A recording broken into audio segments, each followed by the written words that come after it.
Bishop T.D. Jakes has finally spoken out about rumors linking him to Diddy's events. Reports now say he might sue people making public accusations about him, especially after headlines involving Jay-Z and Beyoncé. Jakes is now one of the big names pulled into the growing Diddy controversy. This sparks serious questions: what really happened at those parties, and what are people saying about Jakes' involvement? The truth behind these claims could change everything. We're not seeing this good. Here we are. Grateful. Hang tight, sir. We just waiting to get the key to open the car. Okay. I'm grateful to y'all, all the people who prayed, all the people who texted, all the people who had prayer vigils, all the people who were concerned and sent love and sent notes. Just grateful. Thank you. Didn't have to turn out this way. Just grateful. Not afraid to die. Don't want to hurt my kids. And the people who love me, the church who needs me, the world who called me, the God who sent me. Sometimes you just gotta be. The allegations were deeply disturbing claims of abuse during church services, backed by phone records and witnesses. On November 25th, Bishop T.D. Jakes filed a defamation lawsuit against Pastor Dwayne Youngblood, who publicly accused him of misconduct dating back to when he was 18. Since going public, Youngblood's claims have stirred major concern. Bishop Jakes has since been named in legal documents tied to Diddy and even mentioned by comedian Cat Williams, linking him further to the larger unfolding controversy. World-renowned Dallas pastor T.D. Jakes is named in a federal lawsuit against musician Sean Diddy Combs. It's filed by a producer that worked with Combs. It discusses how the singer planned to leverage his relationship with the bishop to soften the impact on his public image of Casey Ventura's lawsuit. Ventura is a former girlfriend of Combs who filed her own lawsuit in November alleging abuse, violence, and sex trafficking. Meanwhile, Combs' lawyer is criticizing the raids at two of the hip-hop mogul's homes in a federal sex trafficking investigation. He called them an unprecedented ambush. It comes as we're getting a new look inside Combs' L.A. house after the search by federal agents. Carter Evans has details about what the feds have uncovered so far.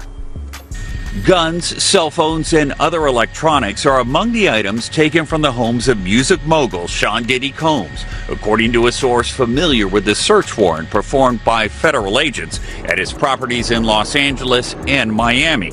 TMZ says this video shows the aftermath of the raid inside Combs' LA mansion. Drawers empty, documents scattered, and safes opened and searched. Hours after the raid started, Combs was seen walking around the Miami Opa-locka airport, according to TMZ, which also obtained this video. Later, at the same airport, authorities arrested Combs' associate, Brendan Paul, and charged him with drug possession. In a civil suit filed against Combs by former music producer Rodney Jones, Paul was accused of being a drug and gun mule who allegedly aided Combs in sex trafficking. Yesterday, Diddy's lawyer called the law enforcement action nothing more than a witch hunt based on meritless accusations made in civil lawsuits. Could this federal investigation have come out of these private lawsuits? Oh, absolutely. If it involves sex trafficking, or drugs, or weapons, or other illegal behavior. Lori Levinson is a former federal prosecutor. They've decided this is worth a lot of resources across the country. So once they've done these searches, they have evidence to follow up on. And if they've got it, they'll move on it. We still here, you're rocking with the best. Even though Combs has not been publicly named as a target of the investigation, he says he's now prepared to fight to clear his name. Claims in Lil Rod's lawsuit against Diddy shook everyone. He alleged Diddy used Bishop Jakes as a religious influence to repair his public image. The suit says Jakes used his role at the Potter's house to help Diddy look better and connect with powerful new people. While Bishop Jakes has denied any wrongdoing, he hasn't addressed the growing questions about his presence at Diddy's events. The silence from such a world-famous figure has only added to the rising tension. You can't even imagine being 18, 19 years of age. This person is killing it, and they're saying to you, come on in, let's talk. And so I did. I went in. We sat down at a very long dining room table in a room that she had. And for 2 hours, it was unbelievable.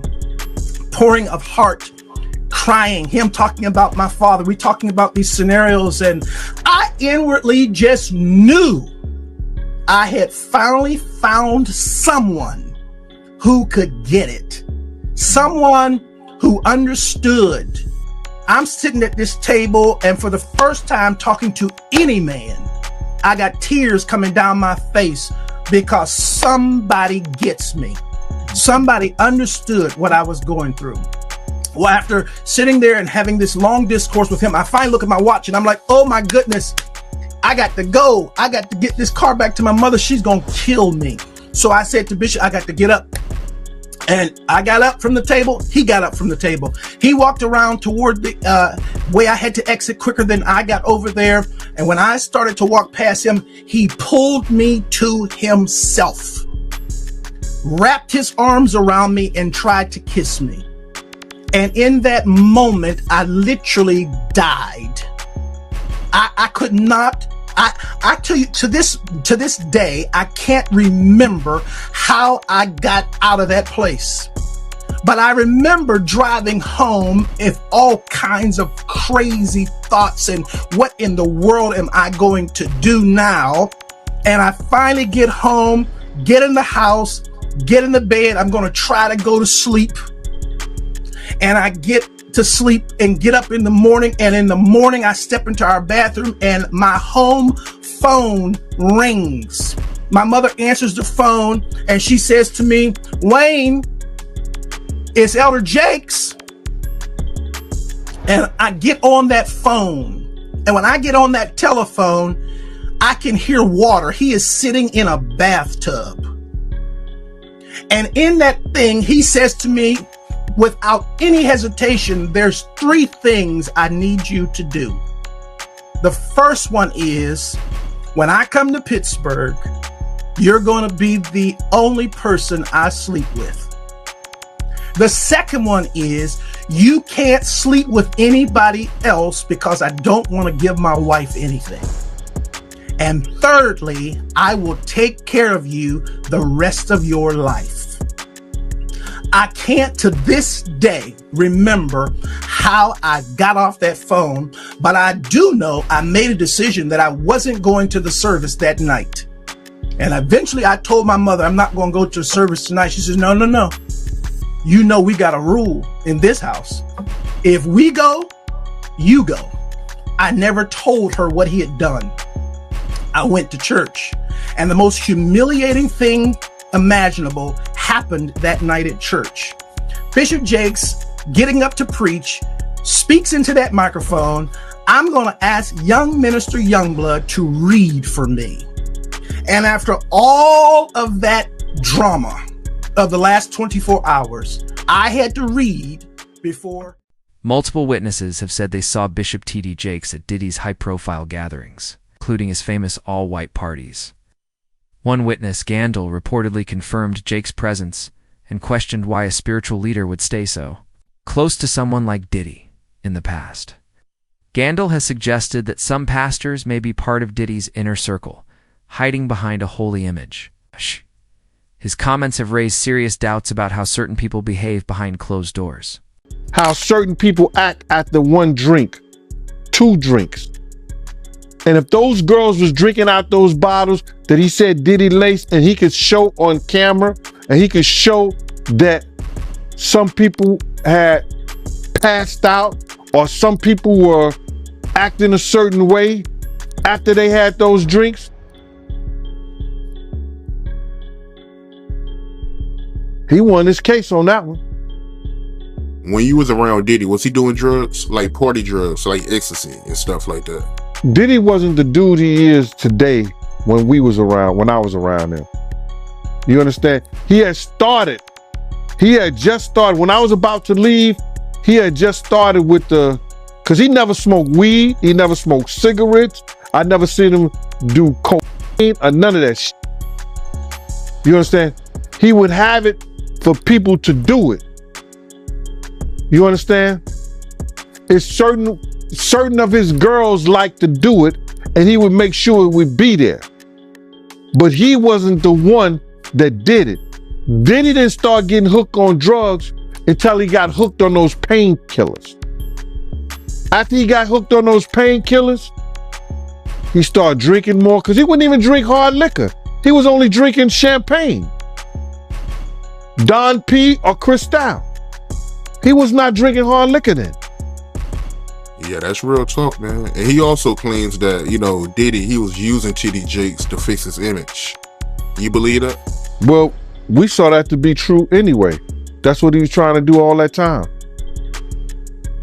That's why TD Jakes was there, to try to fix his image. At one point, Bishop Jakes was so overwhelmed, he nearly collapsed on stage from the pressure. The billion-dollar mogul has always worked hard to protect his image. Reports claim he gave large donations to Jakes' megachurch with Jakes, allegedly helping improve Diddy's public reputation in return. Since being named in the lawsuit, sources say Jakes has been under heavy stress. Those close to him say he's deeply worried about being dragged deeper into the legal storm and just wants to stay quiet. So I want to get right into it, man. How you feel about these rumors surrounding, Diddy and TD Jakes? Man, what I think about it is this, when I grew up in the church, the sinners was not supposed to have the same atmosphere with the saints. You have to be able to separate the two. So I'm looking at him as a saint going to a party that ain't nothing but sin, drinking, maybe fornication, man on man, woman on woman, he on she. But maybe he there to lay some hands on somebody. Maybe he there to save some souls. I know he got a contract with Revolt, so I'm just like, it's just real strange that he would be found at any kind of Diddy party or any kind of place with Diddy unless it's in a business atmosphere. So now what he's doing is he's making, man, he making the Christians look real bad right about now. And you've been to these parties, right? Oh yeah, I was there when he was doing the white parties in the Hamptons and the whole 9 yards. So I know what goes on at the parties. If, they probably got a little bit more freakier, as time went on, because they got to the point whereas that they didn't even care. It used to be secretly, where people used to go to, separate rooms and different rooms, and they wasn't doing that out in the public, but now they don't care. Men kissing men and all this other shit. That's just crazy. So why do you think he was going to these parties? I think that he's going to the Diddy parties, bruh. If he's going, well, we know he's going to the Diddy parties, and I know that it's, I know what usually happens at the Diddy party, or what we told us happened at the Diddy parties. Maybe he needs to see it for himself, man. Maybe he needs to go there and really be involved in some things that could help save some individuals while they going to those parties.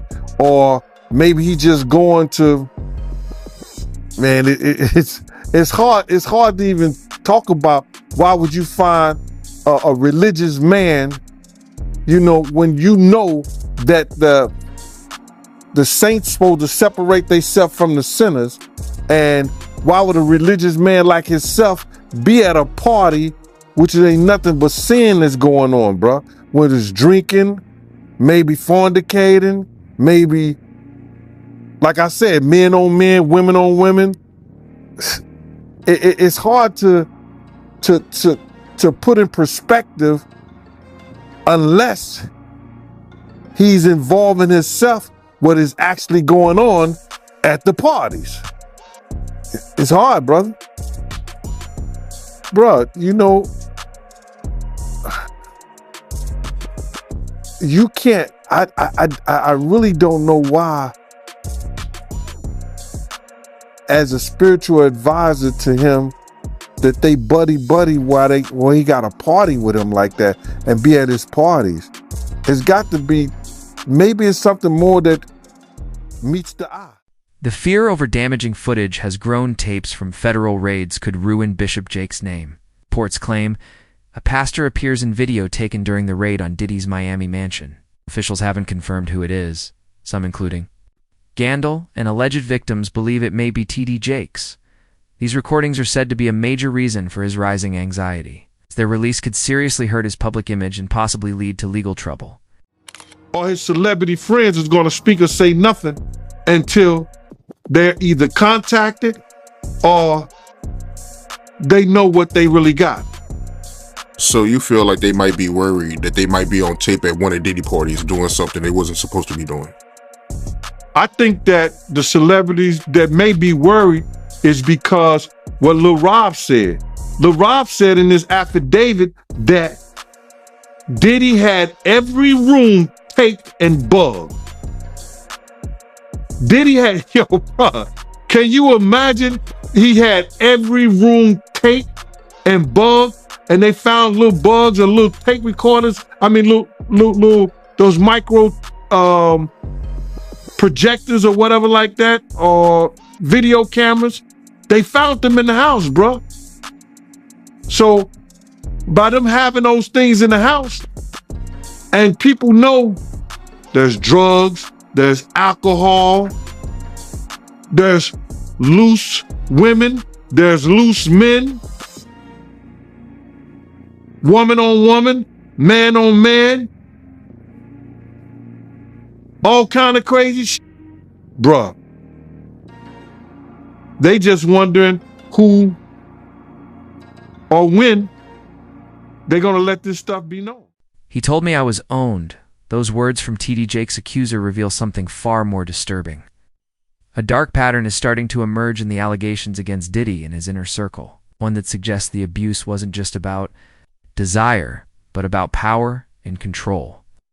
Jake's accuser says he was left feeling helpless and ashamed, describing moments of deep humiliation. These claims point to a much deeper problem: manipulation and dominance hiding beneath the surface of this growing scandal. Why did you believe in these cases, and why didn't you believe in others that you were presented with? Well, the thing with a sexual abuser is they follow a pattern. They fall to type, and you become very clear on what that pattern is, particularly a serial sexual abuser.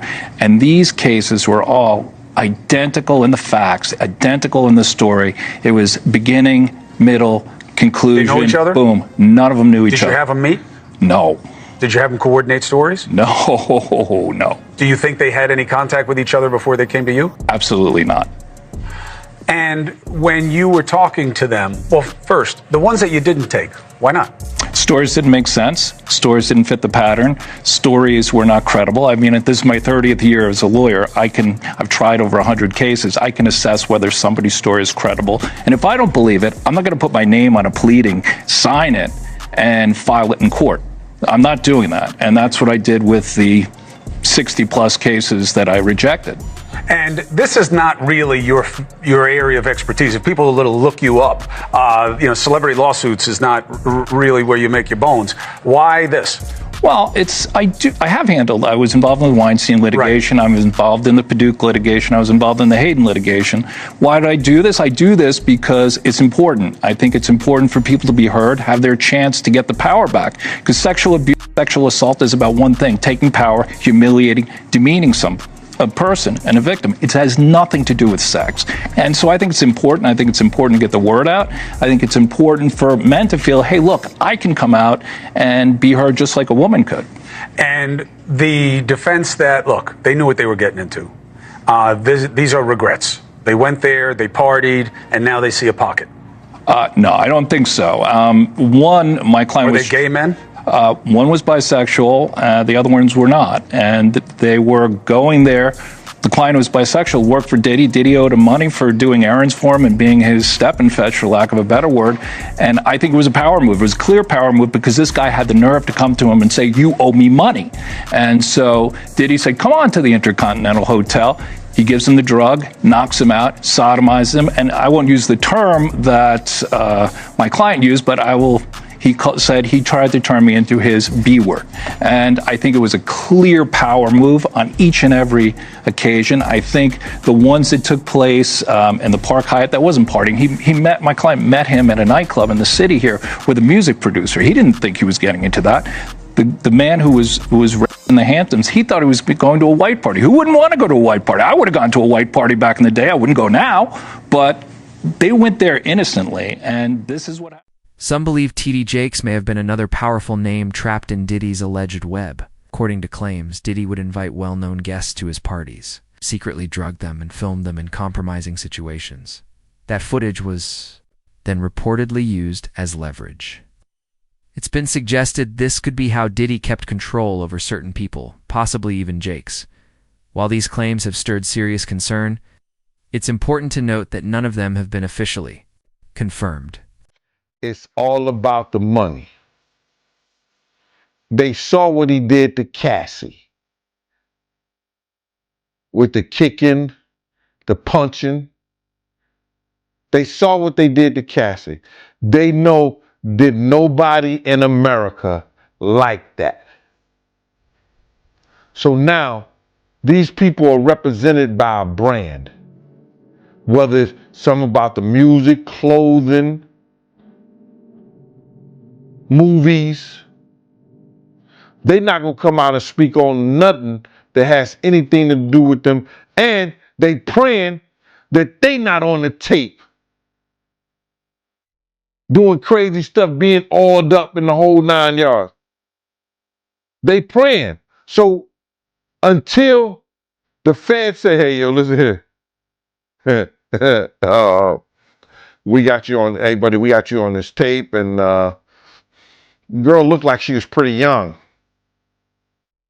We're not going to show it, but we need you to come and testify against Brother Love, P. Diddy, Puff Daddy, Sean Combs. That's when they're going to start talking. And they're not going to be talking in his favor. When the feds come to them and show them what they got on tape, because if he had 250 tapes 250 cameras all over the house, somebody got caught stealing a cookie out the cookie jar. It could be your favorite pastor. It could be your favorite politician. But they didn't think they was being watched. And Brother Love was watching. Yeah, I mean, T.D. Jakes, he hasn't even came out and said anything. And him and Diddy was real cool. Amen.